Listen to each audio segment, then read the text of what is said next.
नवदे रोजे गरीबाबाद पाड़े में पीपी अगवान मुनवर अली सेठार पारां पार्टी अगवान की मान में आजियानो ॾेई मची कचहरी कोठाई वई। रिपोर्ट करियो आहे रशीद अबड़ो।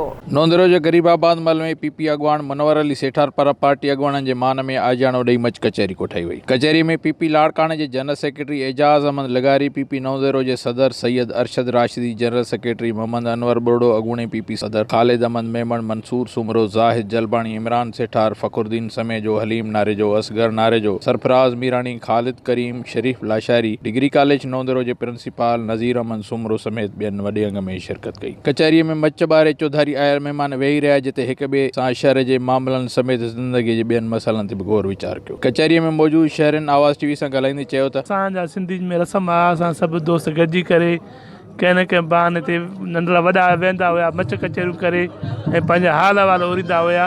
उन ई रस्म खे असांजे इलाइक़े जा माण्हू वर्जायूं अचनि पिया।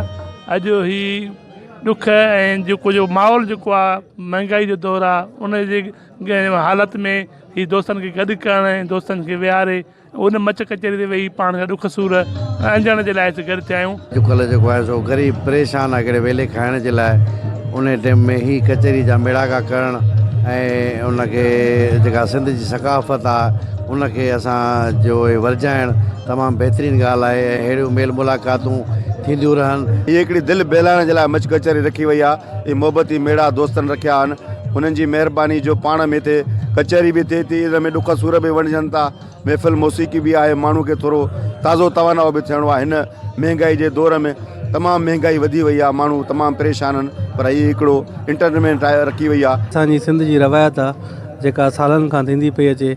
असां शुक्रगुज़ार आहियूं पंहिंजे भाउ मुनवर सेठार जा, जंहिं हिकिड़ी गॾिजाणी कई आहे। उहे सिंध जूं पुराणियूं रीतियूं रस्मूं रवाज बरक़रार रखंदे करे मच कचहरीअ जो एतमाम कयो आहे। दुआ आहे त हीअ जेके रस्म आहे असांजी सिंध जी सदा सलामत रहे, असांजी सिंध सदा सलामत रहे। उन मौके ते कचहरी में सूफ़ी फनकारनि एजाज अहमद खोड़ो कलाम ॿुधाए महफ़िल के 4 चंड लॻाए छॾिया। कचहरियूं सिंध जे ओताकनि जी सूंह सां गॾु हिक ॿिए सां भाईचारे सां रहण जो उञाण पिणु हुयूं, जेके महांगाई रोज़ जे भॼ डुक जे रोड में ख़तमु थींदियूं पई वञनि, जिन खे आबाद करण लाइ शहर में उन जहिड़ा प्रोग्राम कया पिया वञनि त जीअं ईंदड़ नसुल हिक ॿिए सां वेझो रहण लाइ मौक़िया फ़राहम करे। रशीद अबड़ो, आवाज़ टीवी न्यूज़, नवदे।